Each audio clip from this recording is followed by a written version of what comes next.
আমরা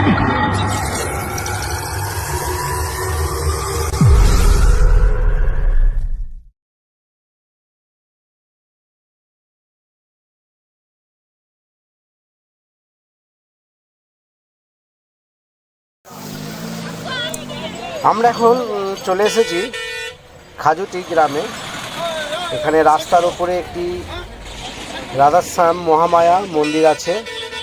আজকে মাঘী পূর্ণিমার দিন এই মন্দিরে পুজো অর্চনা হয়। দুদিন ধরে পুজো হয় এই রাধাশ্যাম মহামায়া মন্দিরে। আমরা গেটের সামনে দাঁড়িয়ে আপনাদের দেখাচ্ছি এই গেট প্রবেশদ্বার। আজকে প্রচুর লোকের সমাগম হয়েছে। তা আমি একটু বিকাল করে এসেছি, সকালবেলায় আসতে পারিনি। সকালবেলা এলে আপনাদের আরও ভালো কিছু দেখাতে পারতাম। চতুর্মুখী যে যজ্ঞ আজকে সকালবেলা হয়েছিল, তা আমি মিস করলাম, দেখাতে পারলাম না, আমিও দেখতে পারলাম না। তবু আমি এসেছি এই আশ্রমে, আপনাদের ভিডিও করে দেখাচ্ছি। আমার খুব ভালো লাগে এই নিরিবিলি জায়গায় আসতে। এই আশ্রমটি আগে খুব বন জঙ্গলে ঘেরা ছিল। আগে তো এত মানুষজনের বসবাস হয়নি। এই আশ্রমটি প্রায় 40 বছর হলো আশ্রমটি তৈরি হয়েছে। এই আশ্রমের যিনি মহারাজ আছেন, অরুণ মহারাজ, ইনি আগে থাকতেন অট্টহাস গ্রামে, যেখানে মায়ের সতীপীঠ আছে। তা এই খাজুটি গ্রামের এক ভদ্রলোক নিঃসন্তান ছিলেন। উনি ওনার ভক্ত ছিলেন। ওনার হাত ধরে উনি এই গ্রামে চলে আসেন। আর উনি নিঃসন্তান ছিলেন বলে এই মহারাজকে উনি তার জমি দান করেন মন্দির তৈরি করার জন্য। এইখানে আজকে সকালবেলায় চতুর্মুখী যজ্ঞ হয়েছিল। আর এই হচ্ছে মন্দির। এই মন্দিরের ভেতরে একদিকে বাবা মহাদেবের শিবলিঙ্গ আছে। এটা যেটা আপনারা এখন দেখছেন, আজ মাঘী পূর্ণিমা বলে একটু আলাদা রকম মন্দিরের সাজসজ্জা ভালো করে সাজিয়েছেন এখানকার স্বামীজিরা।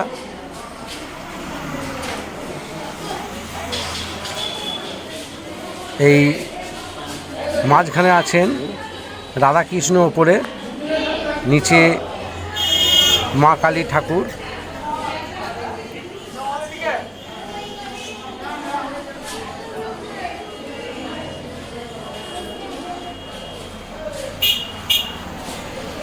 এই অরুণ মহারাজ এই আশ্রমে এসছেন প্রায় 40 বছর হয়ে গেল।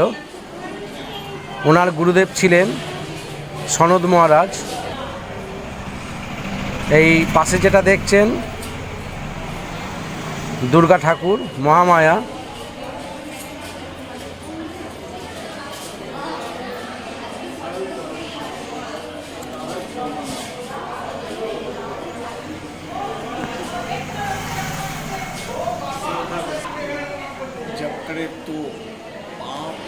এই আশ্রমটি মোটামুটি খারাপ নয়, ভালোই।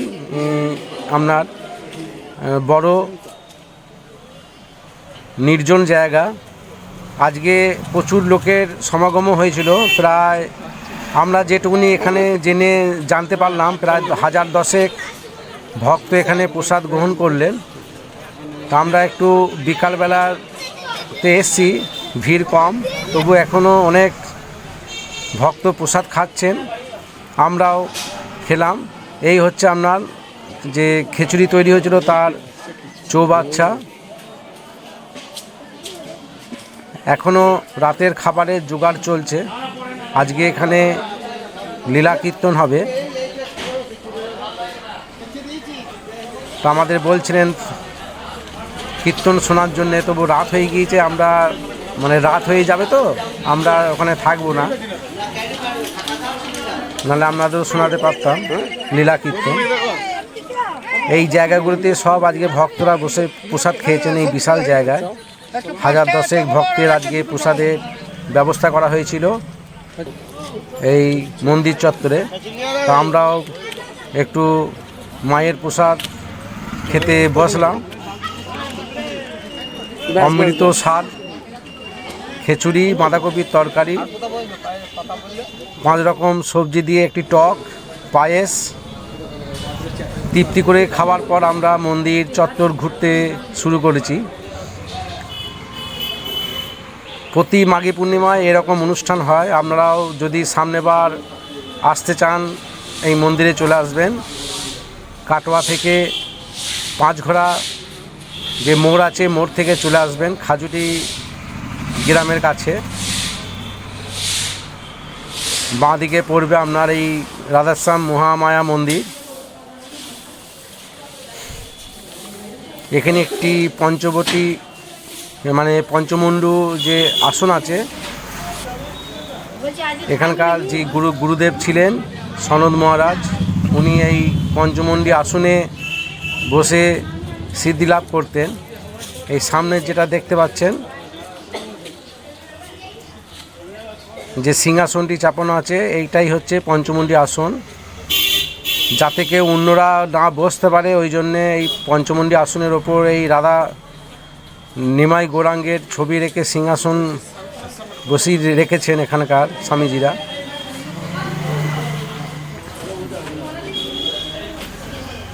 তবে আমরা এই আশ্রমের যিনি মহারাজ আছেন, মেন মহারাজ অরুণ মহারাজের কাছে আমরা কিছু শুনবো, কথা আপনাদের কাছেও শোনাবো, তার অমূল্য বক্তব্য।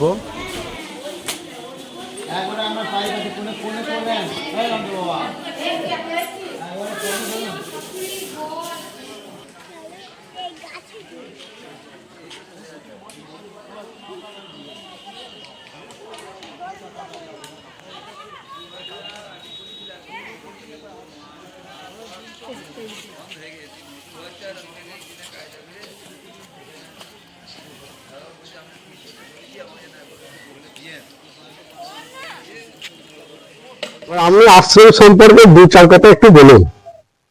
আশ্রম আজকে প্রায় 35-40 বছর হচ্ছে বটে। গেছিলাম তো 18 থেকে এখানে এসছি। এখানে রাধেশ্যাম মহামায়া, রাধা গোবিন্দ এবং মহামায়া, এখানে বিগ্রহটা যে বিষয়ে প্রতিষ্ঠা করেছে ওঙ্কারের ভেতরে। ওঙ্কার হলো যে ভগবান, 4 বেদের হলো যে ওঙ্কার। ওঙ্কার থেকে এসেছে জীব, নিচে ঘট আকাশ। জীব যেমন হয়েছে সেইভাবে চালিত হয়। এবার পঞ্চভূতের ফাঁদে ব্রহ্মপুরে কাঁধে। তাই তখন এবার গুরু এসে জ্ঞান দিলেন, তাই গুরুর ছবি আছে। গুরুদেব বলছেন যে তুমি স্বরূপ কি। তিনি তখন কর্মপ্রণালী শিখেছেন। সাই হলো যে মায়ের মূর্তি, মা হলো যে শিব, হলো যে পুরুষ। তিনি সর্বশিব। পূর্ণ যখন হয়েছে তখন তার তখন খালি নেই, কোনো অভাব নেই। তাই তার ইচ্ছা শক্তিতে এই জগৎ সৃষ্টি হলো। তখন প্রকৃতি তার উপর লীলা করে, তার ইচ্ছা শক্তি হলো প্রকৃতি। তখন ওই প্রকৃতি লীলা, এবং গুরু তখন কর্মের পদ্ধতি শিখিয়ে দিলেন। সেইভাবে কর্ম করতে করতে করতে করতে আবার সেই পরম ব্রহ্মের সঙ্গে বিলীন হয়ে যাচ্ছে নিজের ব্রহ্ম।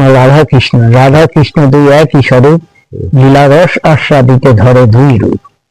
রাধা কৃষ্ণ প্রেমে গিয়ে আবার একাকার হয়েছে। জ্ঞান, কর্ম, প্রেমে গিয়ে জীব আবার একাকার হয়ে যাচ্ছে। এইটাই হলো যে এর মূল তাৎপর্য, যে বিগ্রহ প্রতিষ্ঠা হয়। যে যেমন ভাবে বুঝে সেইভাবে তাদের। তাহলে এই মন্দিরটা আপনাদের ওই যে প্রতিষ্ঠা কে করেছিলেন ওটা বলি? বুঝতে পেরেছি যাতেই হয়েছে প্রতিষ্ঠা গুরুদেব সনদ মহারাজ। আর আপনার নাম একটু বলুন। আমার নাম শিবানন্দ। আমাদের একটু সনাতনী ধর্মে যারা আছেন তাদের উদ্দেশ্যে কিছু বলুন। বর্তমান পরিস্থিতি অনুযায়ী ধর্ম তো আস্তে আস্তে বিলীন হয়ে যাচ্ছে। ধর্ম কোনোদিনই বিলীন হবে না, ধর্ম কোনোদিনই বিনাশ হবে না। ঠাকুর রামকৃষ্ণ বলেছেন বিশেষ করে সনাতন ধর্মের কোনো লয় হবে না, এবং হিন্দু ধর্ম হল সনাতন ধর্ম। সুতরাং অন্য আজকাল যেসব ধর্ম গজিয়ে উঠছে কালে বিনষ্ট হবে, কিন্তু এ কোনোদিন বিনাশ আদি অনন্তকাল চলবে। সনাতন মানেই তো তাই। নাই তারিখ নাই সন তারিখ নাম সনাতন। কত তারিখে কত সালে হয়েছে সে কেউ জান না। এ কোনোদিনই বিনষ্ট হবে না। আবার ভগবানের কথা যে হি ধর্মস্য গ্লানি ভবতি ভারত বুদ্ধানাম অদর্শনত তদাত্মনাং শিজামহং পরিত্রাণায় সাধুনাং বিনাশায় চ দুষ্কৃতম ধর্ম সংস্থাপনার্থ অসংগ্রামী যুগে যুগে তিনি আবার আসবেন, আবার থেকে করে ধর্ম কোনোদিন বিলুপ্ত হবে না। ধর্ম কি? ধর্ম তো ভগবান। তা আমাদের মোটামুটি অনুষ্ঠান এখানে কবে আছে? আমাদের এই তো মাঘী পূর্ণিমাতে নেন একটু নাম মাঘী পূর্ণিমাতে অনুষ্ঠান হয়। এখানে মোটামুটি কি কি হয় এখানে মাঘী পূর্ণিমার দিন? সকাল থেকে পূজা পাঠ, ওই পূজা পাঠ যজ্ঞ হয়, চণ্ডী হোমটা গোটা চণ্ডীটার হোম হয়। তারপরে ওই যেমন যেটা ভগবানের ইচ্ছা সেই হরিনাম সংকীর্তন এসব। নরনারায়ণ সেবা যতটা সামর্থ্য করা যায়, কোনো এত যে বিরাট ব্যাপার নেই। আর রাতে সারাটি হরিনাম হয়, সংকীর্তন হয়। ঠিক আছে, অনেক ধন্যবাদ গুরুজি আপনাকে।